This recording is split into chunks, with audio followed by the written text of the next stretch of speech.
अरे काय कुठं मंडपात परीक्षा असतात काय? हा व्हिडिओ पाहिला आणि मला गावाकडले महे जुने लग्नाचे दिवस आठवले है ना.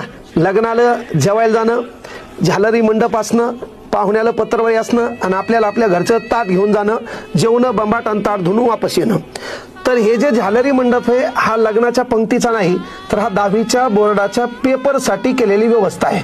पहिले सेंटरवाल्या लहाना बीड जिल्ह्यामध्ये कुर्ला या ठिकाणी घडलेली घटना आहे. तुम्हाला माहीत पाहिजे भाऊ, ही एक रूम असती, त्या रूम मध्ये 24 लेकरं बसले पाहिजे, एक गार्ड असला पाहिजे, भरारी पथक येऊ नये म्हणून 1.5-2 किलोमीटर भला मोठा खड्डा खांदला पाहिजे, तिथे एक चीप असला पाहिजे, याच्यातून तो पास झाला पाहिजे आणि त्यानं गरीबाचा कार्यक्रम पुढे ठोकला पाहिजे.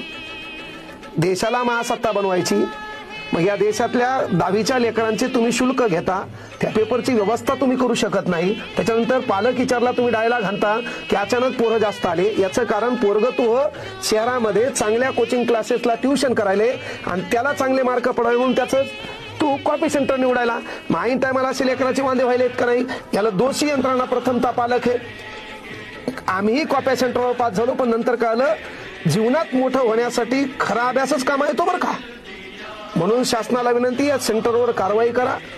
इथं लेकरांना मंडपात बसण्याची वेळ कोणामुळे आली, कशामुळे आली, तिथं कोण यंत्रणा होती, त्या सर्वांवर कारवाई करून, म्हणजे हा शिक्षणाचा भोंगळा कारभार आहे. यानं भारत महासत्ता बनणार नाही.